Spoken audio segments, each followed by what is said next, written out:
अस्सलाम वालेकुम, मैं आपकी अपनी वेट हीरा सईद। आज का जो हमारा टॉपिक है, आज हम डिस्कस करेंगे कि कैट में नमूनिया किस वजह से होता है, इसकी कितनी टाइप्स होती हैं, कैट कौन से साइन और सिम्टम शो कर रही है और किस तरह से हम अपनी कैट का ट्रीटमेंट खुद कर सकते हैं। तो इस वीडियो को लास्ट तक देखिएगा ताकि कोई भी पॉइंट जो है वो मिस ना हो। और अगर मेरे चैनल पर नए हैं तो मेरे चैनल को सब्सक्राइब ज़रूर कीजिएगा, बेल आइकन को प्रेस करना मत भूलिएगा ताकि नई आने वाली वीडियोज़ की नोटिफिकेशन आपको मिलती रहे। और अगर आपको मुझसे कोई भी क्वेश्चन करना हो तो आप मुझे कमेंट कर सकते हैं, इंस्टाग्राम पे मैसेज कर सकते हैं और नए नए टॉपिक भी सजेस्ट कर सकते हैं। तो चलें चलते हैं अपने टॉपिक की तरफ। निमोनिया क्या होता है? ये कैट को बहुत सी रीज़न की वजह से हो सकता है। जब कोई भी इन्फेक्शन होता है कैट को, उस वजह से हो सकता है, या कैट को जब ठंड लग जाती है उस वजह से हो सकता है, या फिर जब कैट को हम कोई मेडिसिन देते हैं ऑरल, वो उसके लंग्स में चली जाती है, उस वजह से भी कैट को निमोनिया हो सकता है। तो निमोनिया जो होता है ये कैट को अपर एंड लोअर रेस्पिरेटरी ट्रैक्ट का इन्फेक्शन होता है। और इसमें जो है कैट जो है वो स्नीजिंग करती है, कफिंग करती है, खांसती है, और इसके साथ ही कैट जो है उसको फीवर भी हो सकता है। तो अगर आप लोग देखते हैं कि आपकी कैट जो है बहुत ज़्यादा स्नीजिंग कर रही है, कफिंग कर रही है, तो आपने उसे फ़ौरन से किसी अच्छे से वेट के पास ज़रूर ले जाना है ताकि डायग्नोज़ हो सके कि प्रॉब्लम क्या है।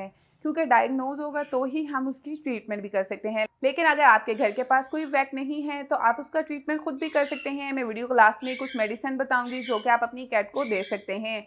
अगर तो सिंपल निमोनिया है तो वो काफ़ी हद तक जो है वो ठीक हो जाता है। और चलें सबसे पहले हम बात करते हैं कि निमोनिया कितनी टाइप का होता है। निमोनिया जो होता है ये कैट में 4 टाइप्स का होता है। इसमें इन्फेक्शियस निमोनिया जो होता है कैट को हो जाता है। इसमें किसी भी बैक्टीरिया की वजह से हो सकता है, किसी भी वायरस की वजह से हो सकता है। मोस्टली कैट्स के अंदर जो है वो आप देखते हैं कि कैल्सी वायरस और हर्पी वायरस का इन्फेक्शन होता है। इसमें कैट सेम वही साइन और सिम्टम शो करती है जो कि वो निमोनिया में शो करती है। मतलब हमारी कैट जो होती है वो खांसती है, उसके साथ ही उसको जो है फ़ीवर भी होता है, स्नीज़िंग होती है। तो अगर आप लोग इस तरह के साइन देखते हैं तो आपने अपनी कैट को फ़ौरन जो है ट्रीटमेंट ज़रूर करना है। और इसके साथ ही ड्रेंचिंग निमोनिया जो है ये कैट में बहुत ज़्यादा कॉमन होता है, क्योंकि बहुत से लोग जो होते हैं उन लोगों को नहीं पता होता कि हमने अपनी कैट को कोई भी मेडिसिन, या जब हम उसको फ़ोर्सफुली फ़ीड करवा रहे होते हैं, मतलब अगर कैट खाना नहीं खा रही तो हम सिरिंज की मदद से उसको फ़ीड करवाते हैं। तो हम लोगों की क्या गलती होती है, हम उसका मुँह खोलते हैं और सीधा सिरिंज को रख के पुश कर देते हैं, जिससे क्या होता है कि वो खुराक जो होती है वो फूड कैट के लंग्स के अंदर चली जाती है, या मेडिसिन जो होती है वो कैट के फेफड़ों में चली जाती है, जिससे हमारी कैट को वहाँ पे इन्फेक्शन होने लगता है, पानी इकट्ठा होने लगता है। तो कैट जो है उसको निमोनिया हो जाता है, उसको सांस लेने में बहुत ज़्यादा प्रॉब्लम होती है। आप सुनते हैं कान लगा के तो एक प्रॉपर आपको आवाज़ सुनाई देती है। तो इस तरह से आपने कभी भी नहीं करना। जब भी आपने अपनी कैट को कोई भी फूड देनी है फ़ोर्सफुली, या आपने उसको मेडिसिन देनी है, तो हमेशा आपने एक साइड पे जो है इंजेक्शन रख के आपने तो ही पुश करना होता है। और इसके साथ ही जो है पैरासिटिक निमोनिया होता है। पैरासिटिक निमोनिया जो होता है ये बहुत ज़्यादा कॉमन नहीं होता कैट के अंदर, लेकिन ये किसी भी पैरासाइट की वजह से आपकी कैट को हो सकता है। और लास्ट जो है वो है फंगल निमोनिया। फंगल निमोनिया में क्या होता है कि कैट की जो फंगस के स्पोर होते हैं, वो जब वो कैट सांस लेती है तो उसके लंग्स के अंदर चले जाते हैं, जिससे आपकी कैट को फंगल निमोनिया हो सकता है। तो अगर आपकी एक कैट बीमार है तो आपने उसको दूसरी कैट से अलग रखना है। और बहुत से लोगों के माइंड में ये सवाल आता है कि क्या एक कैट से दूसरी कैट को इन्फेक्शन हो सकता है? तो जी हाँ, आपकी एक कैट से दूसरी को हो सकता है।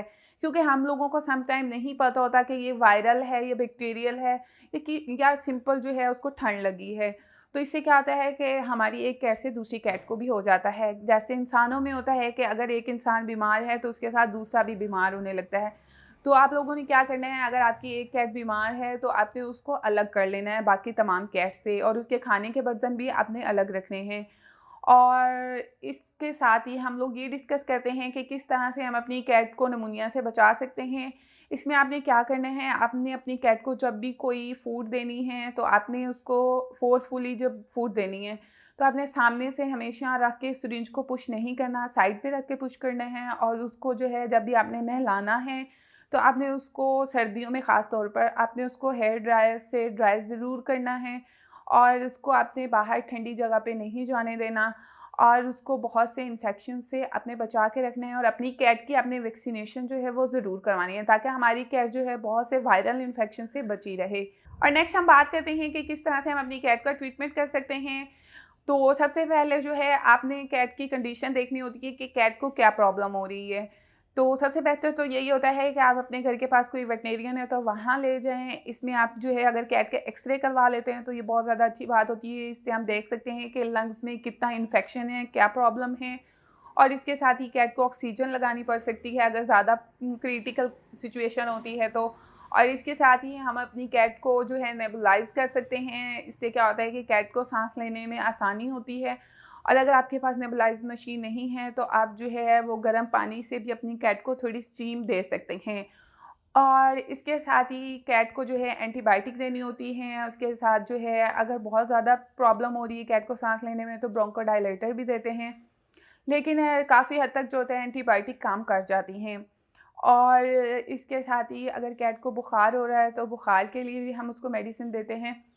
तो इसमें हमने क्या करना है, सिंपल जो आप घर पे कर सकते हैं वो आप जो है कैट को कहवा बना के दे सकते हैं। इसमें पुदीना, सौंफ और इलायची जो है आप उसका कहवा बना के अपनी कैट को 2 से 3 चम्मच पिला सकते हैं। तो अगर कैट को जो है सिंपल ठंड लगी होती है तो उससे कैट काफ़ी हद तक रिकवर कर जाती है। और एंटीबायोटिक के साथ हमें कैट को स्टेरॉइड्स भी देने पड़ते हैं। और कैट के लिए जो स्पेशल प्रोडक्ट आती है जो कि उसकी कोल्ड मतलब अगर कैट को ठंड लगे या निमोनिया हो गया तो वो काफ़ी ज़्यादा अच्छी है, वो है एस्ब्रिप के नाम से। आप पिक्चर देख सकते हैं। पिक्चर्स मैं इसलिए लगाती हूँ ताकि आप लोगों को आसानी हो खरीदने में, और ये स्पेशल पेट्स के लिए ही आती है। इससे कैट जो है बहुत जल्दी रिकवर कर जाती है। हमने ये किस तरह से इस्तेमाल करनी होती है, अगर आपकी कैट का बॉडी वेट जो है वो 5 केजी है, मोस्टली कैट जो होती हैं अडल्ट उनका बॉडी वेट 4 से 5 केजी होता है। तो आपने उसको 1 ml जो है वो आपने सुबह में देनी है और 1 ml आपने उसको रात में देनी है। तो इससे कैट बहुत जल्दी रिकवर कर जाती हैं। तो मैं उम्मीद करती हूँ ये वीडियो आप लोगों के लिए काफ़ी हेल्पफुल होगी, और अगर आप लोगों को मुझसे कोई भी क्वेश्चन करना हो तो आप मुझे इंस्टाग्राम पे मैसेज कर सकते हैं। और मेरी इंस्टाग्राम की आईडी जो है वो सेम नेम से है, डॉक्टर हिरा सईद के नाम से। तो जाएँ, मुझे वहाँ पे फॉलो करें, नए-नए टॉपिक सजेस्ट करें। And thanks for watching. अल्लाह हाफ़िज़।